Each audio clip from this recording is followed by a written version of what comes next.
Hello दोस्तों, कैसे हैं। मैं आशा करता हूं कि आप लोग बहुत ही अच्छे से होंगे।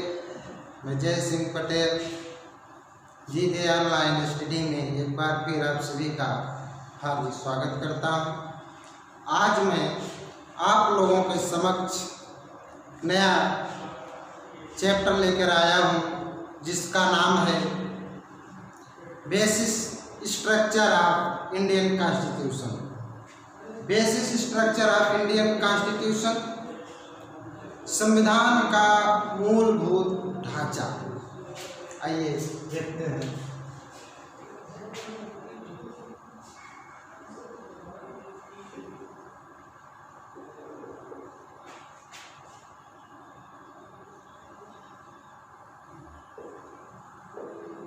Basic structure of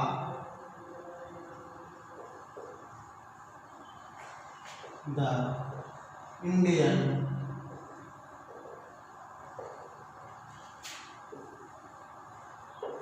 Constitution.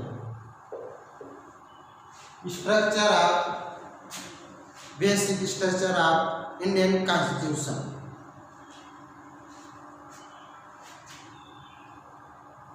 Structure of Indian Constitution. संविधान का मूलभूत ढांचा, इसे हिंदी में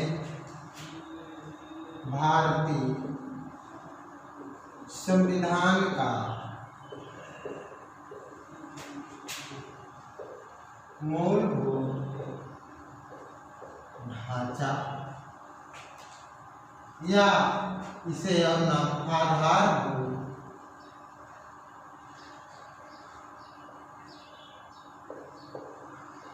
ढांचा अथवा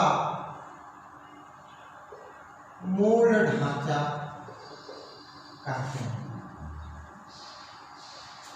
चाहे मूलभूत ढांचा कहिए या मूल ढांचा कहिए, आधारभूत ढांचा कहिए, एक ही नाम है। मूल ढांचा, पहले तो ये हम जानते हैं इसका अर्थ क्या होगा। मूल ढांचा शब्द से तात्पर्य एक ऐसे संविधान की एक ऐसे उपबंध से है, देखते हैं इसका तात्पर्य संविधान के एक ऐसे उपबंध से है या उपबंधों से है जिससे संविधान का मूल स्वरूप, जिससे संविधान का मूल स्वरूप अथवा भावना निर्मित होती। कहने का मतलब कि संविधान का मूल ढांचा मतलब जिससे उसकी एक भावना अथवा मूल स्वरूप, जो संविधान का, जब भारत का संविधान लिखा गया, जो हमारे नागरिकों के भावनाओं के अनुसार उनको लाभ की भावना से या कहिए कि सार्वजनिक हित की भावना से लिखा गया, वही मूल स्वरूप जो था हमारा, वही मूल ढांचा मूल। लेकिन जब भारत का संविधान 26 नवंबर 1949 को बनकर तैयार हुआ, उसी दिन हमारे कुछ अनुच्छेद थे जो लागू कर दिए गए।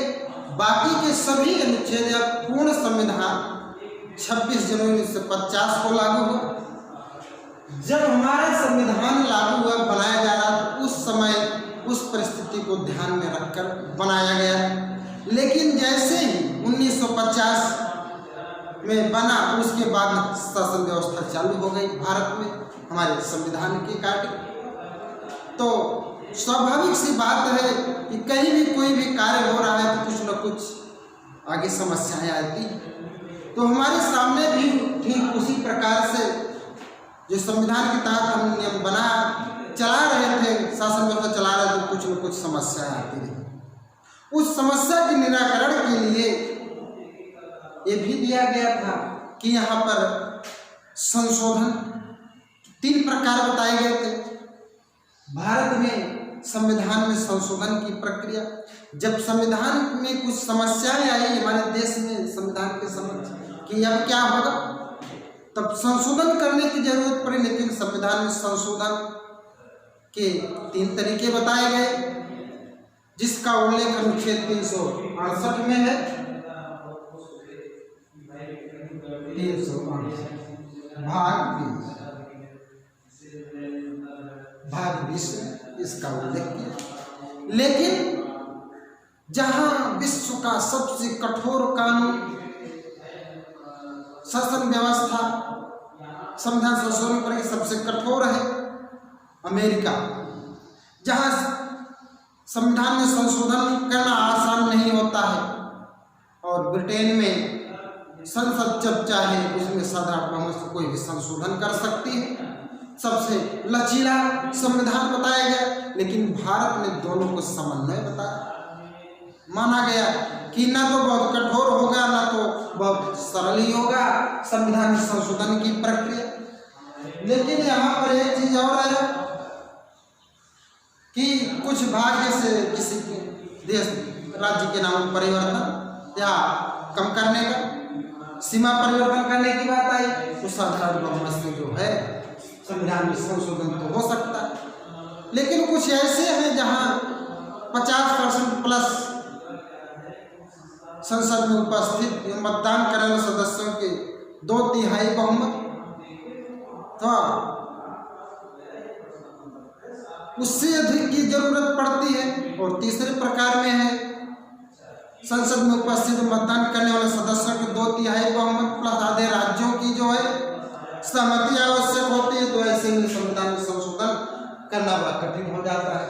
लेकिन यहाँ पर जब मामला आया कि संविधान में संशोधन होना चाहिए, कुछ समस्याएं मौलिक अधिकारों के तहत या निर्देशक तत्वों के तहत, जब दोनों का उल्लेख भारत में के संविधान में किया गया कि मौलिक अधिकारों का भी हनन नहीं होना चाहिए और निर्देशक तत्वों, राज्य को जो है यह अधिकार दिया गया कि राज्य ये चीज कर सकता है। मौलिक अधिकार में है कि नागरिकों के अधिकारों की रक्षा हो। अगर उनके अधिकारों की रक्षा जो है गवर्नमेंट नहीं करती है या नहीं होती है किसी व्यक्ति के द्वारा या सरकार के द्वारा, तो सीधे न्यायालय चले जाते हैं। यहाँ जो है बात आई व्यवस्थापिका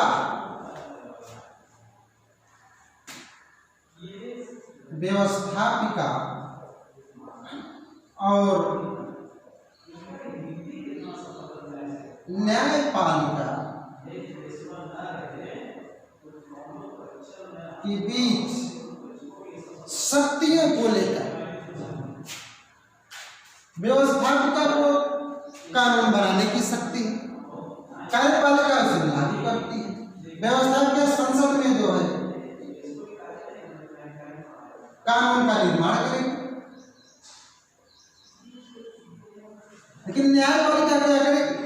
अनुच्छेद 13 के तहत और क्या करेंगे? कानून 368 के तहत संशोधन करेंगे संविधान में। और अनुच्छेद 13 और 368 के बीच जो है टकराहट है ऐसे मामले में कि संसद कोई कानून बनाएगी तो राष्ट्रहित के को दृष्टि में अगर रख कर करती है तो ठीक है। अगर मान लीजिए मनमाना कर दे, पूर्ण बहुमत है सरकार का संसद में, तो वह कोई भी कानून बनाए।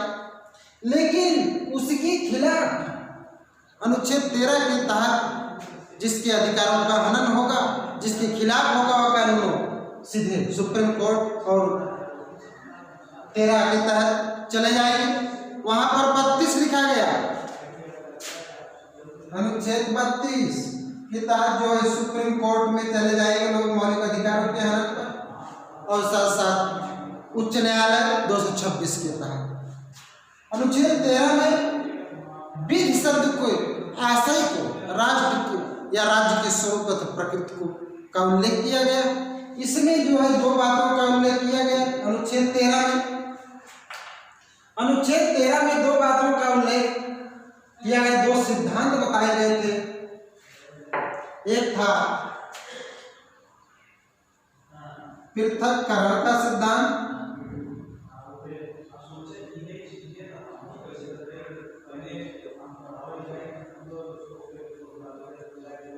पृथक्करण का सिद्धांत।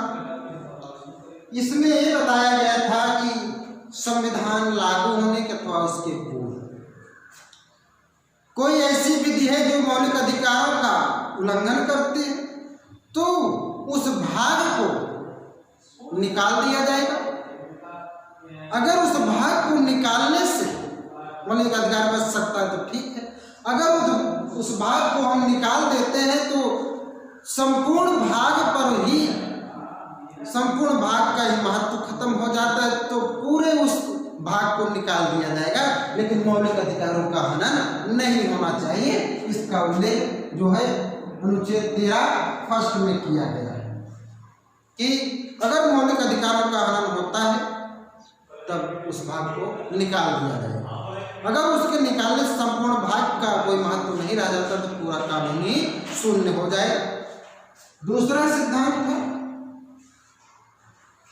इक्लिप्स थ्योरी अथवा आच्छादन का सिद्धांत।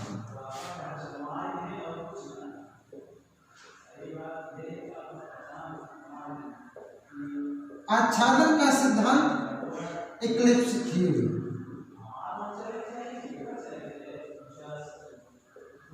इक्लिप्स थ्योरी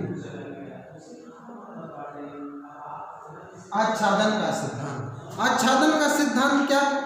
आच्छादन का सिद्धांत यह था कि संविधान में जो चीज लिखा गया है, जो नियम बताया गया है, जो कानून बनाया गया है, वह अगर मौलिक अधिकारों के अनुकूल नहीं है, लोगों के अनुकूल नहीं है, तो उसे निकाल नहीं दिया जाए, बल्कि उस पर जो है छाया मात्र, ग्रहण मात्र लग जाती है। जो ही वह अवसर, उचित अवसर आएगा, वह फिर से जीवित हो जाएगा। ये हमारा आच्छादन का सिद्धांत कहता है।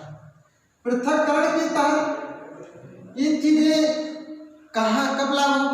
जब न्यायिक पुनरावलोकन, कोई कानून बना उसको न्यायालय में चुनौती दी जाएगी। न्यायाधीश जो उस पर पुनरावलोकन करेंगे, पुनर्विलोकन करेंगे, पुनर्विचार करेंगे कि या इस कानून के द्वारा समाज का हित हो रहा है कि नहीं हो रहा। अगर मौलिक अधिकारों का हनन हो रहा तो उसे बाहर कर दिया जाएगा। इसी पर जो है अनुच्छेद 13 और 368 के बीच व्यवस्थापिका और न्यायपालिका के बीच टकराहट हुई। आइए देखते हैं कहाँ कहाँ क्या मामला आया।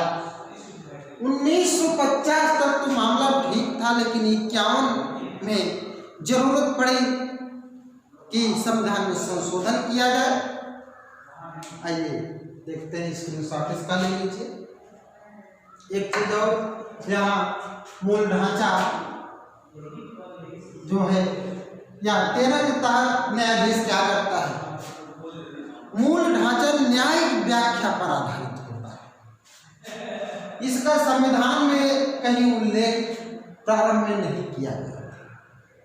प्रारंभ में ढांचा शब्द का उल्लेख नहीं किया गया था। वह उसकी न्यायिक व्याख्या पर आधारित होता था कि न्यायिक पुनरावलोकन कैसे न्यायाधीश करेगा 13 के तहत। आइए इसको देखते हैं। 1951 में सर्वप्रथम एक बात आता है जहां से जो है ये चालू होती है प्रक्रिया संविधान संशोधन करने के लिए कि चंपाकम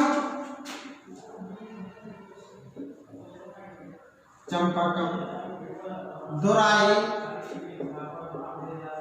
राजन बनाम मद्रास राज्य।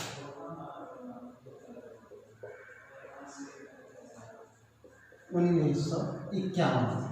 ध्यान दीजिए, परीक्षा में कभी काल ऐसे पूछ लेता है दोराई राजन बनाम भारत संघ दिया गया है कि महाराष्ट्र राज्य दिया, कौन सा किस राज्य के साथ ये जो है बात, ये भी कुछ नहीं दिखता है।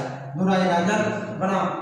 मद्रास राज्य किस सन में आया, सुप्रीम कोर्ट किस सन में जो है चुनौती दी गई, 1951। ये क्या था, दुराई राजन बना मद्रास राज्य का। जब संशोधन करने की जरूरत आई, किसके भी मौलिक अधिकार और निर्दिष्ट तत्वों के बीच किसको प्राथमिकता दी जाए, इस पर बात आई।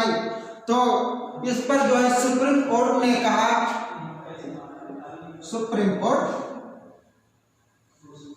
सुप्रीम कोर्ट ने कहा कि जो है यह फार, जब यह फार हम लिखें तो इसका मतलब फंडामेंटल राइट, मौलिक अधिकार, मौलिक अधिकार बाद योग्य है, बाद योग्य है। और DPSP directive principles of state policy, नीति निर्देशक तत्व, नीति निर्देशक तत्व बाद योग्य नहीं है, इसको जो है चुनौती नहीं दी जा सकती, लेकिन मौलिक अधिकारों के हनन पर सुप्रीम कोर्ट में या हाई कोर्ट में चुनौती दी जा सकती है। अतः मौलिक अधिकारों पर जो है निर्दिष्ट तत्वों को प्राथमिकता नहीं दी जा सकती, कहने मतलब कि इनको ही वरीयता दी जानी चाहिए। ये मामला फिर आगे बढ़ा। 1951 में ही मामला आया, फिर चुनौती दी गई। यहाँ पर तो इसको प्राथमिकता दी गई फंडामेंटल राइट को, लेकिन दूसरा है शंकरी प्रसाद बनाम भारत संघ, शंकरी प्रसाद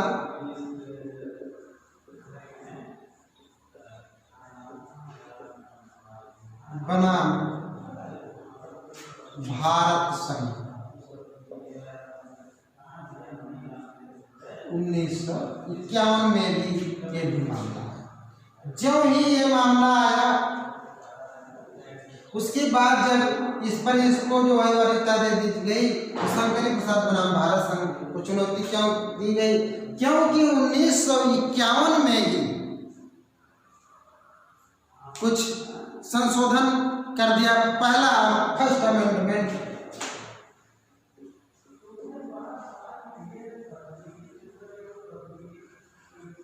1951 में किया गया।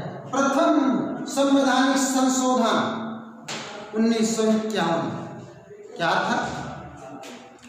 प्रथम संवैधानिक संशोधन इसलिए किया गया कि यहाँ पर एक अनुसूची जोड़ी गई, 9वीं अनुसूची। 9वीं अनुसूची लाने की जरूरत क्या पड़ी? संसद में जो है जवाहरलाल नेहरू का शासनकाल है, प्रधानमंत्री हैं। उस समय 9वीं अनुसूची क्या है? जिसमें 284 ऐसे विषय रख दिए गए जिसको जो है न्यायालय में चुनौती नहीं दी जा सकती थी। किया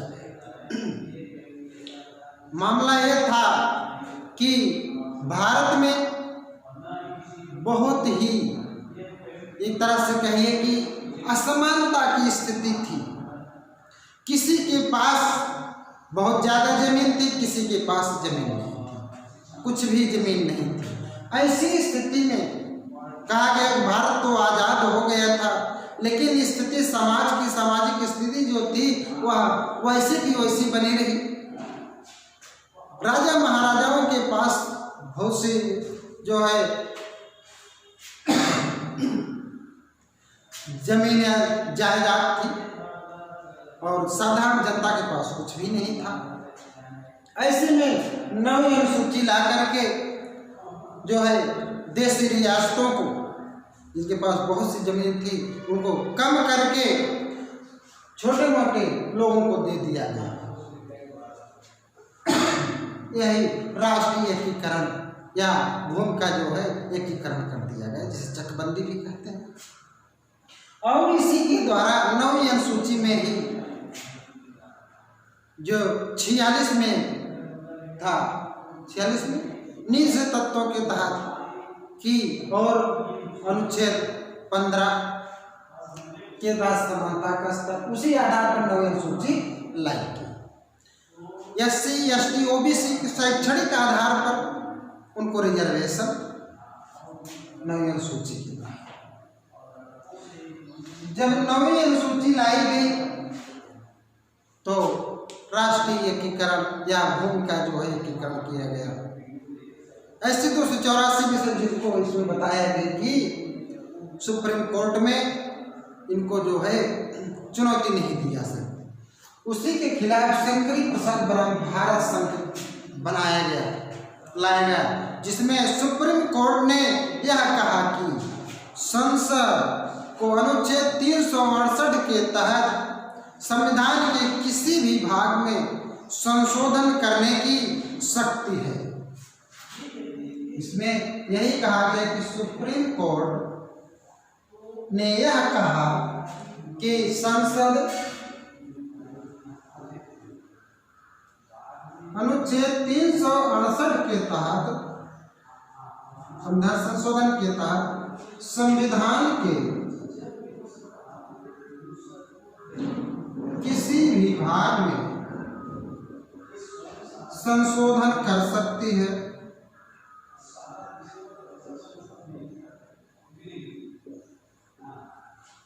यह संसद की शक्ति है।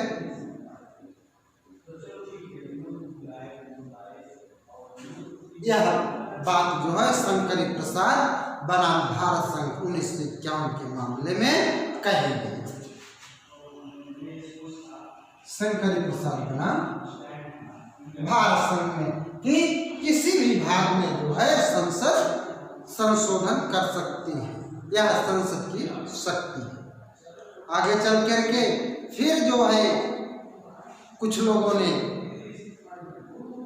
सुप्रीम कोर्ट में याचिका दायर की। अगला आता है सज्जन सिंह का मामला। सज्जन सिंह बनाम राजस्थान राज्य। सज्जन सिंह तीसरे नंबर का है। सज्जन सिंह बनाम राजस्थान राज्य। यह मामला कब आता है? 1965।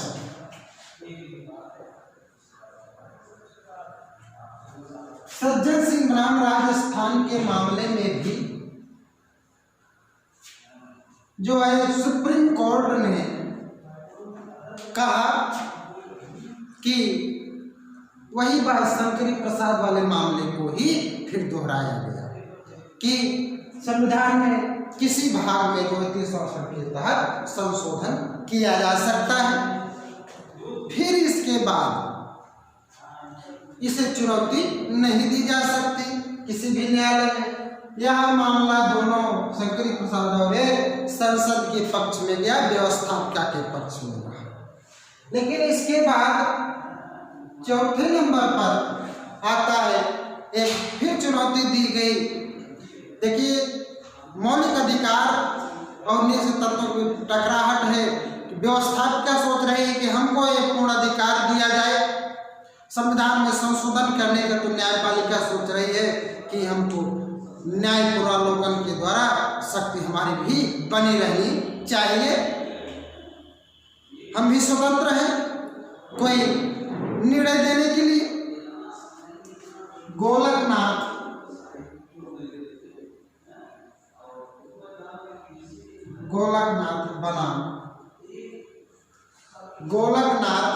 बनाम पंजाब राज्य।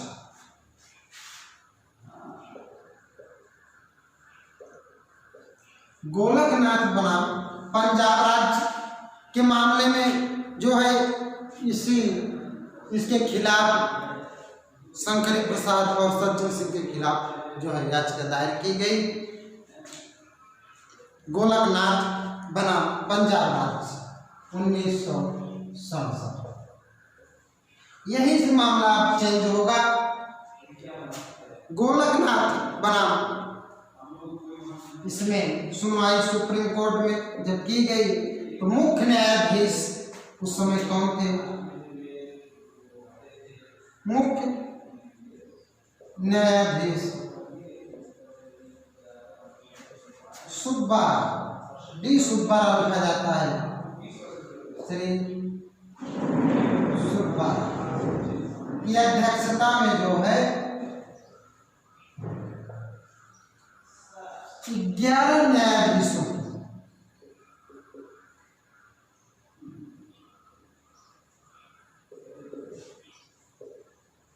पीठ, 11 न्यायाधीशों की पीठ थी, अभी तक की दूसरी सबसे बड़ी पीठ है। 6:5 के अनुपात में जो है संविधान पीठ बैठी। ध्यान रहे कि हमेशा पीठ जो बैठाई जाती है विषम संख्या में ही बैठाई जाती है, 6:5। कहने का मतलब कि 6 अगर पक्ष में है तो 5 विपक्ष में होने चाहिए। पक्ष और विपक्ष में तर्क वितर्क के बाद जो है कोई निर्णय दिया जाए। तो 6:5 के अनुपात में 6 पक्ष में थे, 5 विपक्ष में थे। इस पर जो है निर्णय दिया गया डी सुब्बाराव की अध्यक्षता में कि अनुच्छेद 368 के तहत संसद मौलिक अधिकारों में संशोधन नहीं कर सकती। मौलिक अधिकारों में संशोधन नहीं कर सकती। कहने का मतलब 368 ये भी कहा गया कि 368 जो है वह संशोधन करने की प्रक्रिया है। संशोधन करने की प्रक्रिया दी गई है इसमें 368 में, ना कि संशोधन करने की शक्ति, न कि संसद को संशोधन करने की शक्ति। ऐसा नहीं है। संशोधन की शक्ति जो है नहीं, बल्कि संशोधन करने की प्रक्रिया का उल्लेख है। इसमें गोलकनाथ बनाम पंजाब राज्य के मामले में जो है फंडामेंटल राइट के ऊपर कहा गया कि यह संसद जो है संशोधन नहीं कर सकती। अब मामला फिर बढ़ गया। यहाँ तक आते आते इंदिरा गांधी की सरकार आ गई थी, पूर्ण बहुमत की सरकार थी और मामला बढ़ता गया दोनों के बीच, न्यायपालिका और व्यवस्थापिका के बीच टकराहट का मामला। और अब बताया गया कि मौलिक अधिकारों में संशोधन नहीं किया जा सकता। आगे 1971 में जाते जाते जो है संविधान में फिर संशोधन करना पड़ा।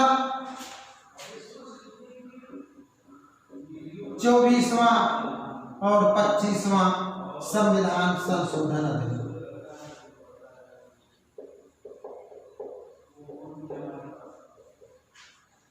चौबीसवां संशोधन क्या था? 24वां संशोधन यह था कि कहा गया कि संसद मौलिक अधिकारों सहित संविधान के संसद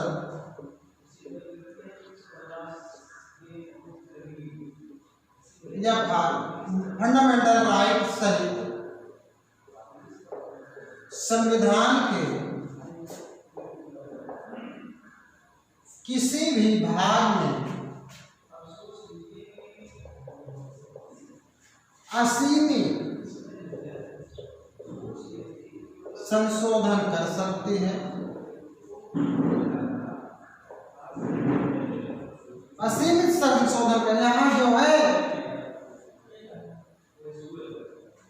संविधान में संशोधन कर दिया गया कि किसी भी भाग में जो है, यहाँ तो एफआर को जो है कहा गया कि संशोधन नहीं कर, मौलिक अधिकार में संशोधन नहीं कर सकते। यहाँ एक बना दिया गया है, संविधान में संशोधन कर दिया गया कि किसी भी भाग में असीमित कितना भी उसमें परिवर्तन कर सकती है। और 25वां में क्या कहा गया, 25वां संशोधन क्यों लाया गया? 25वां संशोधन में यह कहा गया कि संसद जो है एक नया अनुच्छेद लाया गया, अनुच्छेद 31 जोड़ा गया, जोड़कर जो है इसमें यह बताया गया कि संसद को अनुच्छेद 39B और 39C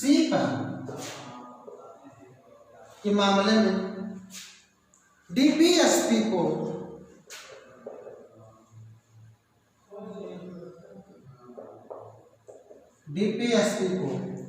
मौलिक अधिकारों पर प्राथमिकता दी गई।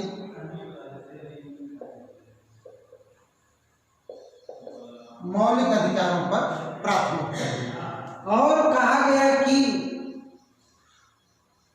इसको जो है न्यायालय में चुनौती नहीं दी जा सकती। अगर कोई भी डीपीएसपी को प्राथमिकता दी जा रही है कि कोई कार्य राज्य करता है इसके संदर्भ में, तो जो है चुनौती नहीं दी जा सकती। इसी के तहत फिर एक नया संशोधन लाया गया। संशोधन लाया गया 26वां संशोधन जो है, इस संशोधन द्वारा क्या किया गया, प्रीवी पर्सेंट देशी रियासतों को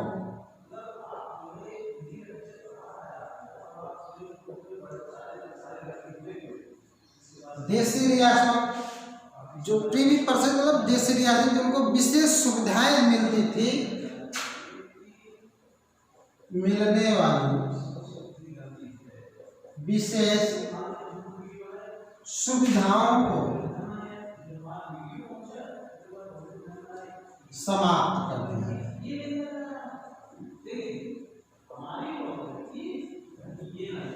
देशी रियासतों को समाप्त कर दिया। उनको जो विशेष सुविधाएं, जो राजा महाराजा थे उनको कुछ अलग सुविधाएं दी जाती थी आने जाने के रहने की, तो उसको जो है 26वां संशोधन द्वारा खत्म कर दिया गया।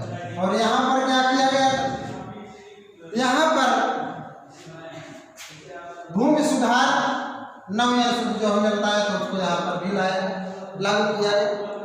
और संपत्ति के अधिकार को खत्म कर दिया गया। संपत्ति के अधिकार जो मौलिक अधिकार था उसे खत्म कर दिया गया 31 के तहत, और उसे एक विधिक कानून में या विधिक अधिकार बना दिया गया, जिसे अनुच्छेद 300 में जो है रख दिया गया। उसी के द्वारा यहाँ पर भी ये 26वां ला करके मिलने वाली सुविधाएं खत्म कर दी। कहने का मतलब इसी के तहत बैंकों का 14 बैंकों का राष्ट्रीयकरण कर दिया गया। अब इस मामले को आगे फिर कुछ भाई किसी के अधिकार को खत्म कर दिया जाएगा तो कहाँ जाएगा, न्यायालय जाएगा। एक जगह तो कहा गया मौलिक अधिकारों को जो है का उल्लंघन ना हो, ऐसा कार्य होना चाहिए। फिर यहाँ पर जो है 31 का ला करके कुछ लोगों को मौलिक अधिकारों को जो देशी रियासत थे खत्म कर दिया गया। तो यही लोग फिर कोर्ट जाते हैं। इस बात को हम अगले लेक्चर में बताएंगे। आज के लिए बस इतना ही। मैं आशा करता हूँ कि ये लेक्चर आप लोगों को समझ में आया होगा। मैं आप लोगों से निवेदन करता हूँ कि आप मेरे चैनल को सब्सक्राइब करें, लाइक करें तथा अधिक से अधिक लोगों को शेयर करें। धन्यवाद।